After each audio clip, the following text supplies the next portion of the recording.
이 시간에는 요한계시록 6장 10절부터 17절 말씀까지 읽었습니다. 오늘은 요한계시록 18번째 시간으로 부제목은 어떤 인을 받으셨습니까? 입니다. 어떤 인을 받으셨습니까? 자, 본문 10절 말씀 우리 같이 읽어보겠습니다. 시작. 큰 소리로 불러 이르되 거룩하고 참되신 대주제여, 땅에 거하는 자들을 심판하여 우리 피를 갚아주지 아니하시기를 어느 때까지 하시려 하나이까 하니. 여러분, 기도라고 다 좋은 기도가 아니라 기도 중에요, 마귀가 좋아하는 기도가 있어요. 이런 기도입니다. 뭐라고 기도합니까? 거룩하고 참되신 대주제여, 땅에 거하는 자들을 심판하여 우리 피를 갚아주지 아니하시기를 어느 때까지 하시려 하나이까. 쉽게 말하면 이런 기도죠. 하나님, 나 언제까지 이렇게 어려운 상황에 그대로 놔두실 겁니까? 하나님, 나를 언제까지 이 절망스러운 상황에 그대로 놔두실 겁니까? 뭐 이런 기도예요. 여러분, 마귀는요 절대 마귀같이 나타나지 않아요. 예? 때로는 내 사정을 알아주는 것처럼, 때로는 내 기도를 들어주는 것처럼, 내 이야기를 들어주는 것처럼, 그렇게 친구처럼 다가와서 결론은 뭡니까? 하나님을 의심하게 하고, 예배를 하찮게 여기게 하고, 하나님을 원망하게 하고, 하나님으로부터 멀어져요. 여러분, 누군가가 나한테 얘기를 하는데 내 사정을 다 알아주는 것 같이 얘기하는데 결론이 뭐예요? 하나님 앞에 섭섭해. 내가 예배를 떠났어. 그러면 그거는 사탄 마귀의 속임수예요. 이걸 확인하는 것이 지금 저와 여러분의 자리입니다. 여러분, 저와 여러분은 지금 하나님과 더 가까워졌습니까? 멀어졌습니까? 예? 창세기 3장에서 사탄 마귀가 하와를 공격할 때 사탄 마귀가 사용한 것은요, 저 불경이 아니에요. 다른 게 아니에요. 하나님 말씀 가지고 하와를 공격해요.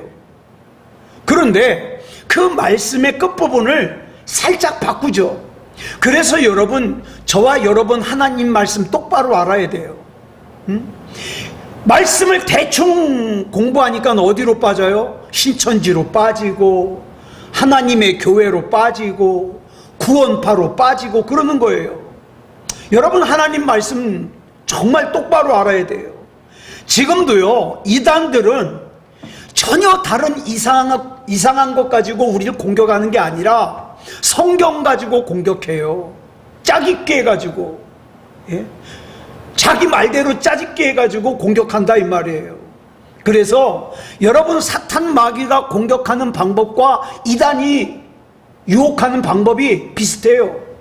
의심하게 만들어요. 예? 그 신천지가 한참 때 그랬잖아요.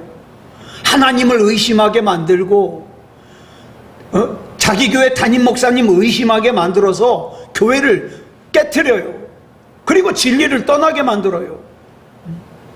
그 의심을 대적하기 위해서 우리에게 필요한 게 뭐냐? 믿음이에요. 하나님을 향한 신뢰예요. 그래서 저와 여러분은 그 옛날 사탄 마귀가 요한복음 13장 2절에서 시몬의 아들 가룟 유다의 마음에 예수를 팔려는 생각을 넣었던 것처럼 저와 여러분의 마음속에 의심을 넣지 못하도록, 저와 여러분의 마음속에 불만과 불평을 넣지 못하도록 마음을 잘 지켜야 돼요. 그래서 잠언 4장 23절에 뭐라고 권면하고 있습니까? 시작. 모든 지킬 만한 것 중에 더욱 네 마음을 지키라. 생명의 근원이 이에서 남이니라. 여러분, 저와 여러분의 마음을 사탄 마귀로부터 잘 지켜야 됩니다. 예. 그 다음에 이제 본문 11절 보겠습니다. 시작. 각각 그들에게 흰 두루마기를 주시며 이르시되 아직 잠시 동안 쉬되 그들의 동무 종들과 형제들도 자기처럼 죽임을 당하여 그 수가 차기까지 하라 하시더라. 여러분, 이 말씀이 사람들이 많이 또 오해하는 말씀이에요. 여기 나오는 흰 두루마기는요, 또 다른 성경에서는 세마포라고도 불러요. 또 다른 성경에서는 흰옷이라고 불러요. 이 옷은 누가 입느냐? 구원이 완성된 사람이 입어요. 구원받을 만한 믿음이 있는 사람, 생명책에 이름이 기록된 사람이 이 옷을 입어요. 여러분, 우리가 앞에서 살펴봤는데 요한계시록 3장 4절에 보니까 흰옷 나오죠? 같이 읽어볼까요? 시작. 그러나 사대에 그 옷을 더럽히지 아니한 자 몇 명이 내게 있어 흰옷을 입고 나와 함께 다니리니 그들은 합당한 자인 영고라. 여러분, 사대교회 별명이 뭐예요? 예? 살은 것 같지만 죽은 교회예요, 사대교회가. 그런데 죽은 교회인데 그런 교회 안에 어떤 사람이 있다고요? 그 옷을 더럽히지 아니한 자 몇 명이 흰옷을 입고 있어요. 구원받았다 이 말이에요. 예? 그래서 이 사람들은 어떤 사람이라고요? 합당한 자, 구원받기에 합당한 자라고 설명하고 있어요. 여러분, 요한계시록 3장 18절에 보니까 또 뭐라고 말씀하고 있어요? 시작. 내가 너를 권하노니 내게서 불로 연단한 금을 사서 부요하게 하고 흰옷을 사서 입어 벌거벗은 수치를 보이지 않게 하고 안약을 사서 눈에 발라 보게 하라. 여기도 흰옷이 등장하죠. 여러분, 세마포, 흰옷, 흰 두루마기, 이건요 옷이 흰색이라는 뜻이 아니에요. 예? 옷이 흰색이라는 뜻이 아니라 이 흰옷은요, 뭐 내가 착한 일을 많이 해서 또 뭐 어려운 사람들을 많이 도와줘서 입는 옷도 아니에요. 여기 나오는 흰옷은 무슨 옷이냐? 예수 그리스도로 인하여 구원을 받고 은혜를 입은 사람이 입는 옷이에요. 저와 여러분은요, 다른 옷은 중요하지 않은데 이 흰옷은 반드시 입어야 돼요. 반드시. 그래서 이 흰옷은요, 하나님께서 구원하시고 은혜를 입힌 사람에게 주어지는 옷이에요. 요한계시록 7장 13절부터 14절까지 보겠습니다. 아이고, 이게 뭐가 하나가 잘렸네. 예, 제가 읽어드릴게요. 장로 중 하나가 응답하여 나에게 이르되 이 흰옷 입은 자들이 누구며 또 어디서 왔느냐?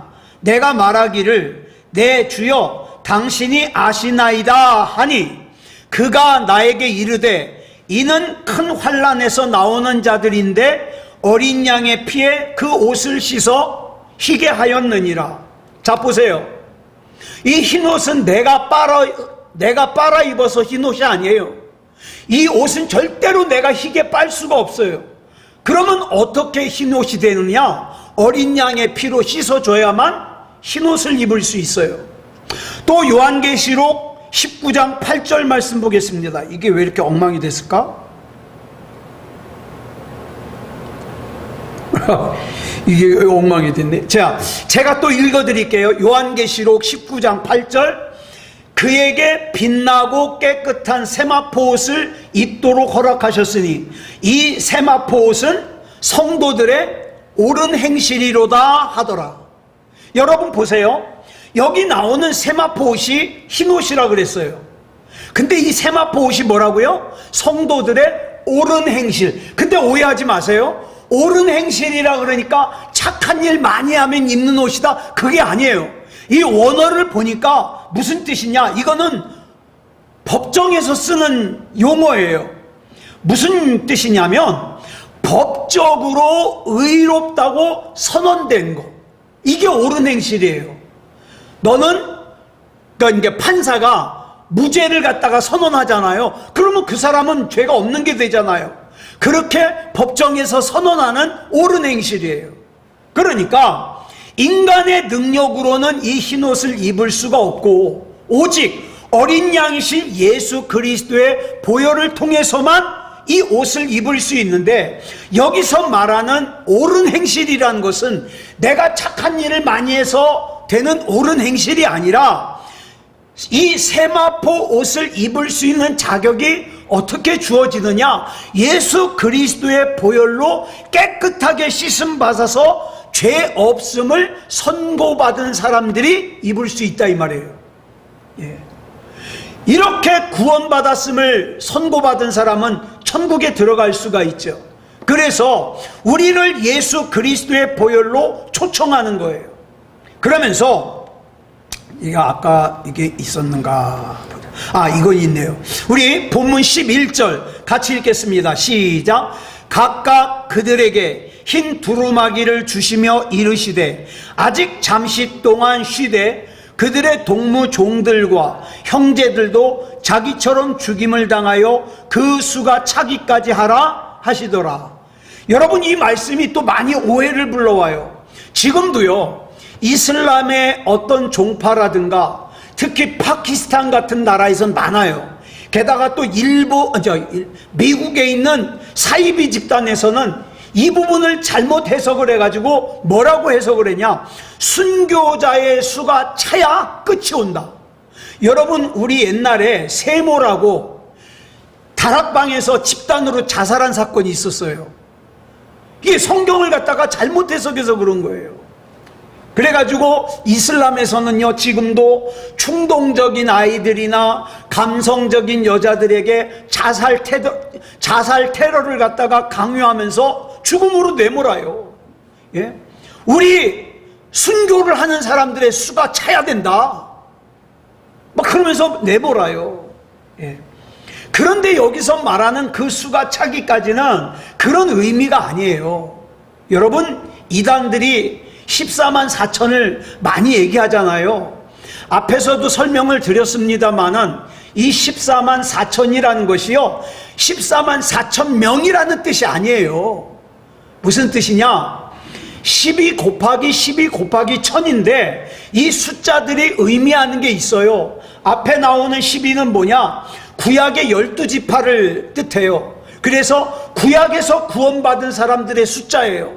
게다가 그 다음에 나오는 12는 신약에서 교회의 기초가 되는 12제자예요. 그래서 신약에서 구원받은 사람들의 숫자예요. 게다가 1000이라는 건 뭐냐? 많다라는 뜻이라 그랬잖아요. 그래서 구약에서 구원받은 사람들의 수와 신약시대에 구원받은 사람들이 많다, 그게 14만 4천이라는 거예요. 그게 괜히 구원의 숫자 14만 4천에 들어가겠다고 신천지 같은 이단에 가가지고 막 200만 원, 300만 원 주고 번호표 그거 살 필요 없어요. 그건 참 어리석은 거예요. 어리석은 거예요. 물론 하나님이 택하신 사람들이 있어요. 근데 그 사람들이 꼭 14만 4천 명만 있는 게 아니거든요. 예. 그러면 본문에서 말하는 11절에서 말하는 그 수가 차기까지는 무슨 뜻이냐? 하나님께서 구원하시기로 작정한 영혼들이 복음을 듣고 돌아올 때까지. 예를 들어 볼게요. 이창원이라는 이 사람이 지금은 예수를 안 믿어요. 그런데 이 사람이 1년 뒤에는 분명히 누군가의 복음을 듣고 구원받을 사람이에요. 이 마음의 밭은 하나님의 말씀을 받아들이게 돼 있어요. 그런데 1년 뒤에 심판하지 않고 그 수가 다 차지 않았는데 심판을 해버리면 얼마나 억울해요. 그러니까 그 구원받을 사람들의 수가 다 차기까지란 뜻이에요. 하나님께서 구원하시기로 작정한 영혼들이 복음을 듣고 돌아올 때까지. 이거는 저와 여러분이 판단할 일이 아니에요. 저 사람은 예수 믿을 가능성이 없어, 저 사람은 구원받을 가능성이 없어, 그건 저와 여러분이 판단할 일이 아니라고요. 저와 여러분은 그저 구원받기를 기도하고 그 모든 결정은 하나님이 하시는 거예요. 그걸 갖다가 사람이 결정해버리면 하나님의 권한을 침해하는 것이 되죠. 그러니까 이 진리의 말씀을 붙들고 살다가 숨져간 많은 증인들을 통해서 여러분, 저와 여러분이 예수님을 구주로 영접하고 구원받게 되기까지 얼마나 많은 이 나라 이 땅에 와가지고 피를 뿌린 선교사들이 있었잖아요. 그 선교사들의 복음을 듣고 그 다음에 또 사람들이 복음을 듣고 복음을 들어가지고 저희 부모님이 또 예수를 믿고 그 다음에 그 복 중에 저를 태어나게 하셔서 제가 예수님이 믿어지고 구원받을 수 있는 거 아니에요? 예. 그러니까 수많은 증인들을 통해서 진리의 숫자가 차는 거죠. 그 증인들을 히브리서 12장 1절에서 뭐라고 얘기를 하고 있어요? 줄친 것만 시작. 우리에게 구름같이 둘러싼 허다한 증인들이 있으니. 그런데 누가복음 12장 50절을 보니까 예수님께서 이런 말씀을 하셔요. 시작. 나는 받을 세례가 있으니 그것이 이루어지기까지 나의 답답함이 어떠하겠느냐. 자, 그러면 예수님께서 받을 세례가 뭐예요? 예수님께서 구원하시려고 작정한 사람들이 있다 이 말이에요. 그 사람들이 예수 믿고 돌아오기까지 우리 예수님의 마음이 얼마나 답답하시겠어요? 그 사람들 중에는 지금 우리 식구도 있고 내 친구도 있고 내 친척도 있어요. 그 예수님의 답답함을 안다면 우리는 어떡합니까? 하나님, 빨리 예수 믿고 구원받도록, 예수님을 구주로 영접하고 구원받도록 우리가 얼마나 간절하게 기도해야 되겠습니까? 예. 그러니까 하나님께서 구원하시기로 작정한 영혼들이 복음을 듣고 돌아올 때까지 애타게 기다리시는 주님의 마음을 이렇게 표현한 거예요. 자, 이제 본문 12절부터 14절까지 보겠습니다. 시작. 내가 보니 여섯째 인을 떼실 때에 큰 지진이 나며 해가 검은 털로 짠 상복같이 검어지고 달은 온통 피같이 되며 하늘의 별들이 무화과 나무가 대풍에 흔들려 설익은 열매가 떨어지는 것 같이 땅에 떨어지며 하늘은 두루마리가 말리는 것 같이 떠나가고 각 산과 섬이 제자리에서 옮겨지매. 여러분, 이게 여섯 번째 인이에요. 근데 여러분, 이 말씀을 가만히 읽고 있으면 무서워요, 안 무서워요? 좀 무서워요. 막 지진이 일어나고 해가 검어지고 달이 피같이 변하고 막 별이 떨어지고, 이런 표현이 그러면 요한계시록에만 나올까요? 아니요, 마태복음 24장에도 나와요. 마태복음 24장 30절 읽겠습니다. 시작. 그때에 인자의 징조가 하늘에서 보이겠고 그때에 땅의 모든 족속들이 통곡하며 그들이 인자가 구름을 타고 능력과 큰 영광으로 오는 것을 보리라. 뭐 할 때 얘기하는 거예요? 예수님이 재림하실 때. 여러분, 어떤 사람들은요, 별이 쏟아지는 걸 뭐라고 해석을 하느냐, 막 미사일이 날아다닌다, 핵폭탄이 날아다닌다, 그거일 수도 있어요. 근데 아닐 수도 있어요. 우린 지금 이거 몰라요. 뭐 가끔 가다가 뉴스를 보면 달이 빨갛게 변했다는 얘기는 나오지만, 여러분, 해가 칠흑같이 어두워지는 거 일식을 얘기하는 거지 뭔지 우리는 억지로 그거 해석할 필요 없어요. 그런데 예수님이 재림하실 때가 되면 이러한 징조들이 나타난다는 건 알고 있어야 돼요. 해가 어떻게 되고 달이 어떻게 되고 별이 어떻게 되고. 그러면 그날을 만났을 때 어떻습니까? 아, 주님, 이것을 갖다가 그렇게 말씀하신 것이군요, 이렇게 생각이 날 거 아니에요. 여러분, 기억하세요. 해가 어떻고 달이 어떻고 별이 어떻고는 반드시 무엇과 같이 나오는 사건이냐? 예수님의 재림과 같이 나오는 사건이에요. 자, 그 마태복음 24장 그 앞절이 29절 볼까요? 시작. 그날 환난 후에 즉시 해가 어두워지며 달이 빛을 내지 아니하며 별들이 하늘에서 떨어지며 하늘의 권능들이 흔들리리라. 어쨌든 간에 예수님 재림하실 때가 임박하면 무서운 일들이 일어나요. 지금 이미 저와 여러분이 사는 이 세상은요, 무서운 일들이 일어나고 있어요. 만년 그 얼음 밑에 있던 바이러스들이요, 지금 막 얼음이 녹으면서 나오고 있다 그러잖아요. 예? 막 2000년 전에 얼음 속에 얼어있던 시신이 미이라가 돼가지고 막 발견이 되고 지금 그래요. 얼음들이 막 녹으니까, 온난화 때문에.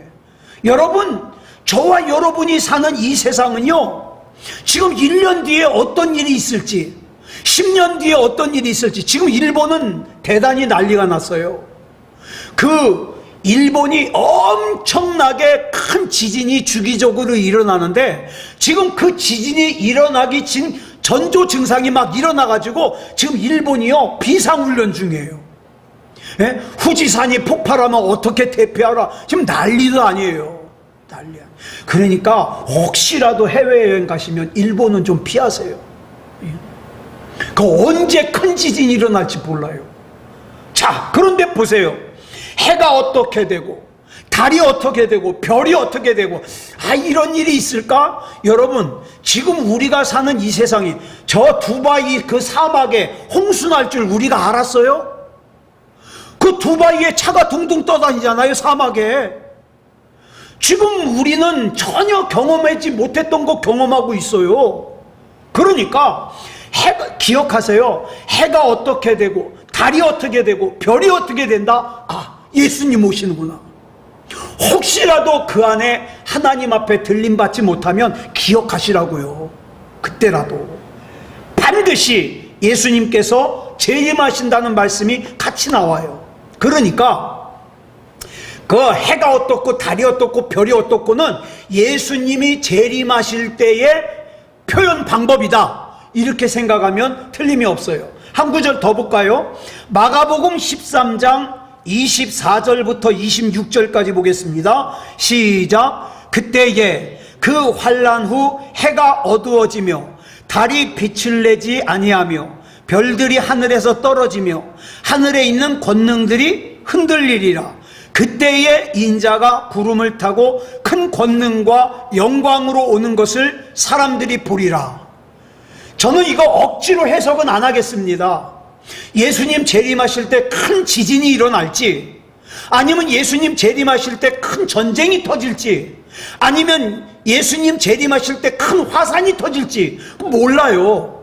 여러분, 당장 우리나라의 저 북쪽에 있는 백두산이 지금 곧 터져도 이상하지 않대요. 근데 백두산이 터지잖아요. 전 이 지구상의 기후가 영향을 받는데요. 그러니까 여러분, 지금 우리는 뭐 하나도 억지로 짐작하면 안 돼요. 그러니까 우리는 깨어 있어야 될 때라는 거죠. 자, 이 말씀을 사도 요한이 그대로 옮겨서 기록한 거예요. 그러니까 이 6째 인이 떼지고 일어나는 일들은 사도 요한 당시의 일이 아니라 시간이 많이 지난 다음에 예수님이 재림하실 때의 일을 기록하는 거죠. 6번째 인은. 그런데 본문의 표현을 보면 13절 볼까요? 시작. 하늘의 별들이 무화과 나무가 대풍에 흔들려 설익은 열매가 떨어지는 것 같이 땅에 떨어지며. 간단하게 말해서 하늘에 별이 떨어진다는 거예요. 저는 이게 상상이 안 가요. 진짜 별이 막 유성들이 떨어질지, 아니면은 막 미사일 날아다니는 게 별이 떨어지는 걸로 보일지 몰라요. 하여튼 별이 떨어진대요. 본문 14절 볼까요? 뭐라 그랬습니까? 하늘은 두루마리가 말리는 것 같이 떠나가고 하늘이 막 말리는 것 같이 떠나간대요. 이것도 전 몰라요. 억지로 해석 안 하겠어요. 하여튼 하늘에 무슨 기현상이 일어날 거예요. 그 다음에 뭐라 그랬어요? 각 산과 섬이 제자리에서 옮겨지며. 이거는 큰 지진일 것 같아요. 막 땅이 움직이고 섬이 움직이고. 예? 그러니까 이걸 갖다가 종합해 보면 무슨 뜻이냐? 이 땅에서 영원히 그대로 존재하는 건 없다, 이 말이에요. 그럼 이 얘기를 왜 할까요? 요한계시록 21장 때문에 하는 거예요.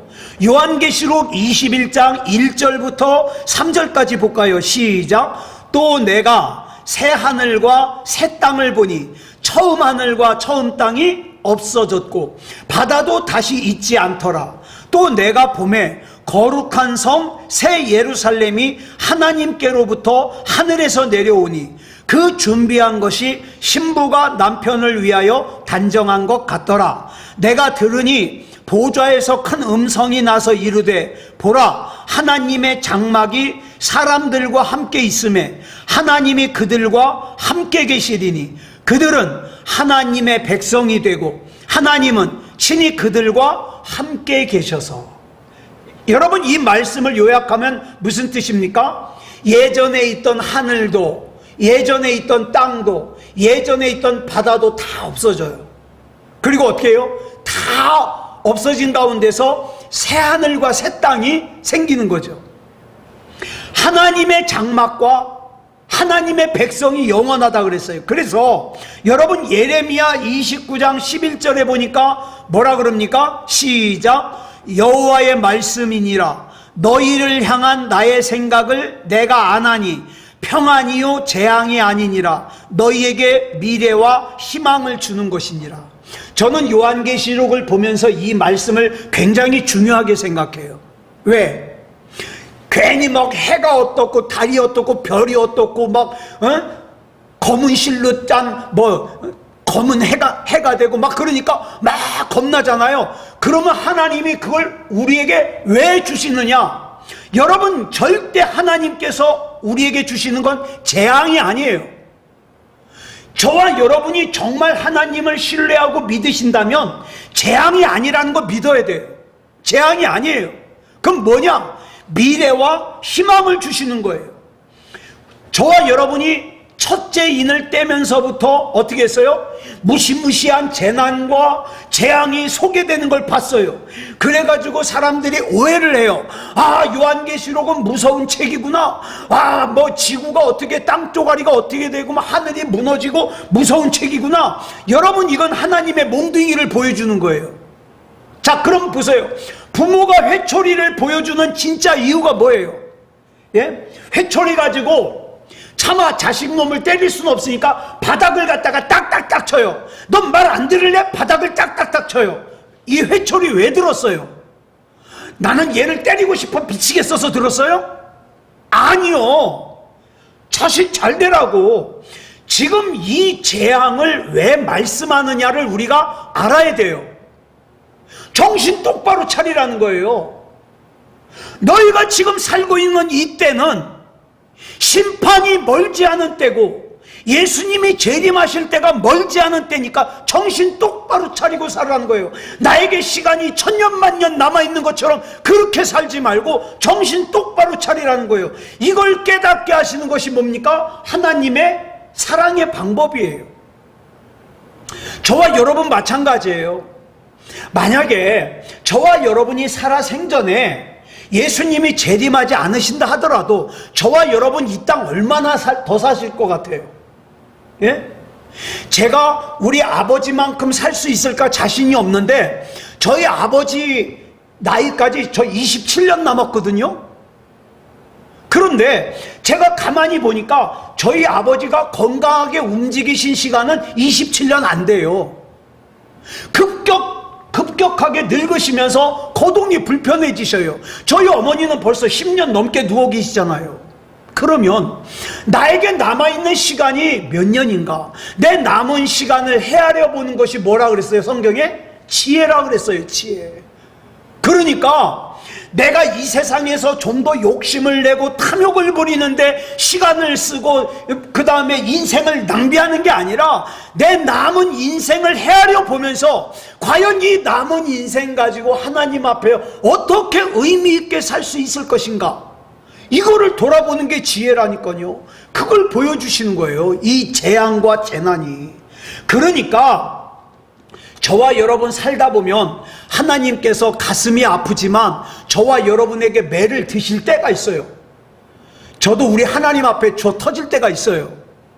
그 어떤 때냐? 느슨해질 때. 느슨해질 때. 사람은요, 느슨해지면, 마음이 느슨해지면 죄짓게 돼 있어요. 그러니까 어떻게 합니까? 정신 차리라고 꽁 쥐어박으셔요. 그러면 이 꽁 줘박는 게 내가 미워서 그러냐? 아니야.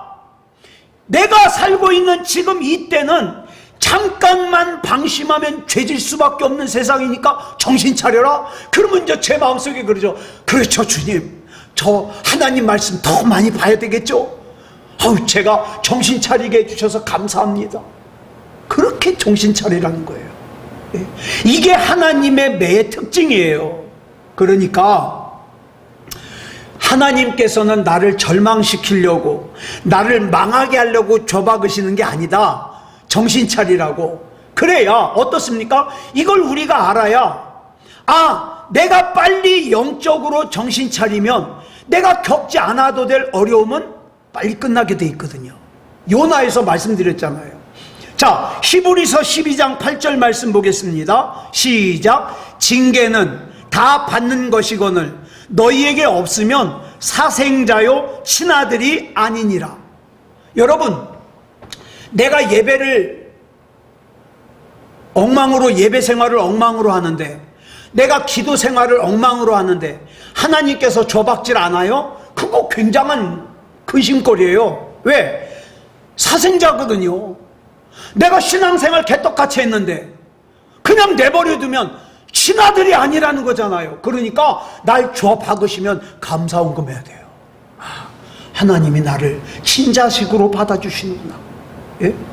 그렇기 때문에 히브리서 12장 5절 볼까요? 시작. 내 아들아, 주의 징계하심을 경여기지 말며 그에게 꾸지람을 받을 때에 낙심하지 말라. 그러면서 히브리서 12장 11절에서 이렇게 말씀하는 거예요. 시작. 무릇 징계가 당시에는 즐거워 보이지 않고 슬퍼 보이나 후에 그로 말미암아 연단받은 자들은 의와 평강의 열매를 맺느니라. 지금 내가 하나님 앞에 굳게 붙잡혀서 그 사는 게 때로는 힘들 수 있어요. 왜? 한눈 팔지 못하게 하니까. 그런데 그로 인하여 내가 생명책에 이름이 기록되고 구원받을 만한 믿음이 됐으니까 생명의 열매를 맺을 수 있잖아요. 하나님 감사합니다. 나 세상에서 제멋대로 살도록 내버려두지 않으셔서 감사합니다. 기도하게 된다 이 말이에요. 그러니까 성경에 나오는 징계는 너 이렇게 잘못했으니까 벌 받아라, 그런 의미가 아니에요. 그러면 뭐예요? 성경에 나오는 징계는 친아들을 만들어가는 거예요. 여러분, 이 성경에서 징계라는 뜻으로 해석된 헬라어가 뭐냐면 파이데이 아니에요. 근데 이 단어가 어디서 나왔냐면 파이디온에서 나왔어요. 자녀. 그러니까 이 징계 파이데이 안이 무슨 뜻이냐면 자녀를 만들어가는 거예요. 예? 나를 하나님의 자녀 만들어가는 거예요. 그래서 이 징계를 갖다가 삶으로 가장 잘 설명한 사람이 누구냐? 야곱이에요. 창세기 47장 9절에서 야곱이 애굽의 왕 바로 앞에서 자기 지나온 인생을 갖다가 이렇게 짧게 소개하잖아요. 시작. 내 나그네 길의 세월이 130년이니이다. 내 나이가 얼마 못 되니 우리 조상의 나그네 길의 연조에 미치지 못하나 험악한 세월을 보내었나이다. 왜 험악한 세월을 살았어요? 자기 집착을 버리지 않으니까, 자기 잔머리 쓰는 거 버리지 않으니까 험악한 세월 살았어요. 그래서 그 집착과 잔머리를 그냥 가지고서는 하나님의 복을 받는 삶을 살 수 없으니까 험악한 인생을 사는 거예요. 그렇다면 결국 야곱에게 그 집착과 그 다음에 잔머리를 버리게 하기 위해서 하나님께서 하신 징계, 험악한 인생은 뭡니까? 야곱을 복되게 하려는 하나님의 사랑이죠. 그러니까 저와 여러분이 하나님 앞에서 믿음다운 믿음으로 살 수 있도록 세심하게 하나님께서 나를 이끌어 가신다. 이거 너무 정말 감사한 일이에요. 감사한 일이에요. 그래서 로마서 8장 28절을 보면 이렇게 말씀하고 있잖아요. 시작. 우리가 알거니와 하나님을 사랑하는 자 곧 그의 뜻대로 부르심을 입은 자들에게는 모든 것이 합력하여 선을 이루느니라. 그럼 여기서 말하는 선이 뭐냐? 여기서 말하는 선을 착각하면 안 돼요. 내가 원하는 게 다 이루어진다는 뜻이 아니에요. 여기서 말하는 선은 뭡니까? 하나님의 뜻대로 내가 이루어지는 거예요. 하나님의 뜻대로. 여러분, 우리가 그리스도인이 되었다는 건 무슨 뜻입니까? 내가 그리스도인이 되는 순간 내 안에서는 싸움이 일어나요. 어떤 싸움이 일어나요? 내가 원하는 생각과 하나님이 나에게 원하시는 생각이 싸움이 일어나요. 아유, 오늘은 피곤한데, 아우, 예배 가기 귀찮은데, 이 싸움. 그래도 나는 예배 드려야 돼. 나는 하나님과 더욱더 가까워져야 돼. 싸움. 이게 그리스도인이에요. 그리스도인 아닌 사람은요, 예배 안 가도 아무렇지도 않아. 싸움이 안 일어나. 아유, 마음이 편안해. 근데 내가 그리스도인이 되잖아요. 내가 진짜 예수 믿잖아요. 싸움이 일어나요. 싸움이. 예배에 대하여, 기도에 대하여, 하나님의 말씀대로 사는 거에 대하여 싸움이 일어나요. 싸움이. 그래서 결국에 내가 원하는 뜻보다 하나님께서 원하시는 뜻이 이루어지는 거, 이걸 성경에서 말하는 형통이라 그래요. 그래서 요셉이 그러잖아요. 종살이 했는데, 예? 억울하게 감옥살이 했는데 성경에 보니까 뭐라 그래요? 여호와께서 함께 계시니까 요셉은 형통하다. 형통하다. 결국 하나님께서는 이 재난과 재앙의 사인을 통하여 궁극적으로 우리에게 원하시는 게 뭐예요? 믿음다운 믿음이 되라, 이 말이에요. 구원받을 만한 믿음이 되라. 지금 당장 내가 이 세상을 떠나게 되더라도 천국 갈 수 있는 믿음이 되어야 된다. 예, 이거예요. 예. 그러므로 우리는 자주 멈춰서 가지고 내가 지금 어느 쪽으로 좀 더 가까워졌는가를 자꾸 점검해야 돼요. 세상에 가까워졌는가? 하나님께 가까워졌는가? 예. 자, 본문 17절 보겠습니다. 시작. 그들의 진노의 큰 날이 이르렀으니 누가 능히 서리요 하더라. 이렇게 6장이 끝나요. 여기 보면 여러분, 예수님의 재림을 갖다가 뭐라고 설명했어요? 진노의 큰 날이라고 설명했어요. 예. 그 앞에 15절로 16절 볼까요? 시작. 땅의 임금들과 왕족들과 장군들과 부자들과 강한 자들과 모든 종과 자유인이 굴과 산들의 바위 틈에 숨어 산들과 바위에게 말하되 우리 위에 떨어져 보좌에 앉으신 이의 얼굴에서와 그 어린 양의 진노에서 우리를 가리라. 여러분, 이 사람들의 특징이 뭐예요? 세상에서 강한 사람들이에요. 여러분, 저와 여러분이 세상에 강한 사람들 부러워하면 안 돼요. 저와 여러분은 진노의 날에, 예수님의 재림의 날에 꿋꿋하게 설 수 있는 그런 존재가 돼야 돼요. 그러면 어떤 존재냐? 믿음다운 믿음을 가진 사람, 하나님이 인정하시는 사람.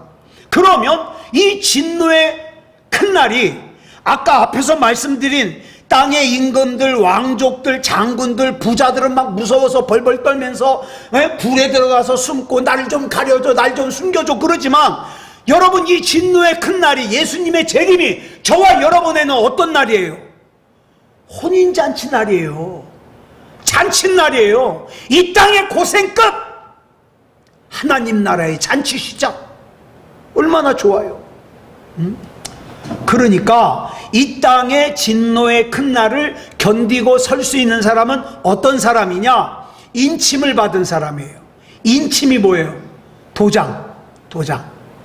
자, 어린 양의 이름이든, 이거 다음 주에 좀 더 자세하게 할 건데 잠깐만 조금만 살펴보고 끝날게요. 어린 양의 이름이든 아버지의 이름이든 도장이 있어야 돼요. 예수 그리스도와 하나님의 소유가 돼야 돼요.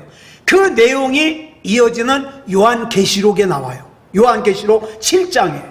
자, 그러면 요거 그냥 한번 읽어보고 다음 주에 자세하게 살펴볼게요. 자, 요한계시록 7장 1절부터 4절까지 보겠습니다. 시작. 2일 후에 내가 네 천사가 땅 네 모퉁이에 선 것을 보니 땅의 사방에 바람을 붙잡아 바람으로 하여금 땅에나 바다에나 각종 나무에 불지 못하게 하더라.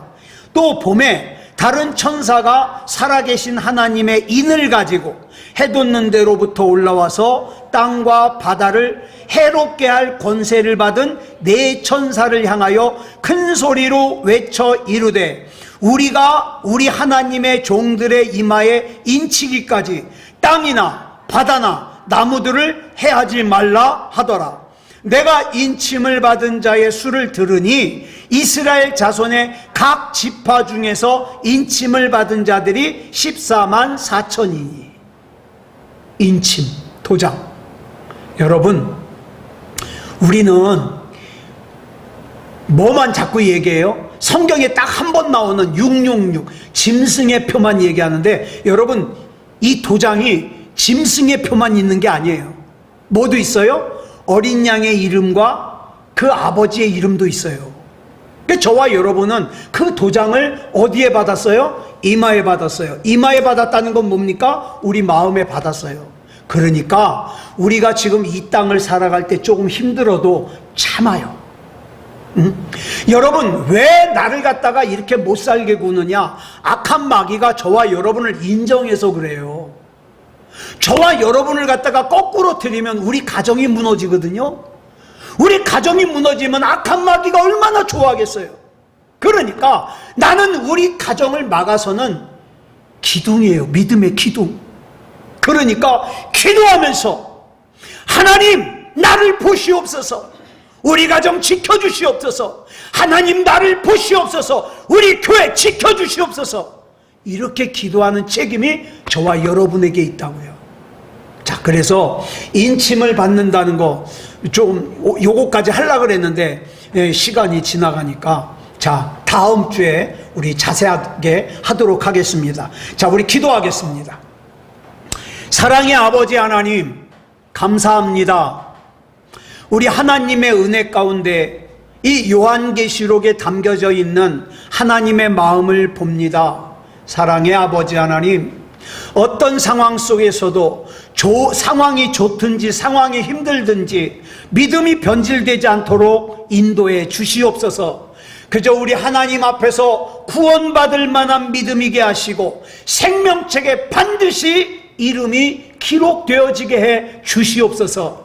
사랑의 아버지 하나님, 교회 다니는 걸로 다 끝나는 게 아니라 구원받을 만한 믿음이어야 됩니다. 사랑의 아버지 하나님, 이 마지막 때에 이 귀한 일에 우리 주님의 피로 값주고 세워주신 우리 새소망교회가 쓰임받게 하여 주시옵소서. 천하보다 귀한 영혼들이 구원받는 일에 쓰임받게 하여 주시옵소서. 우리 하나님 늘 인도해 주시고 붙잡아 주실 줄 믿사오며 그리스도 예수님의 이름으로 감사하며 기도드려 싸움나이다.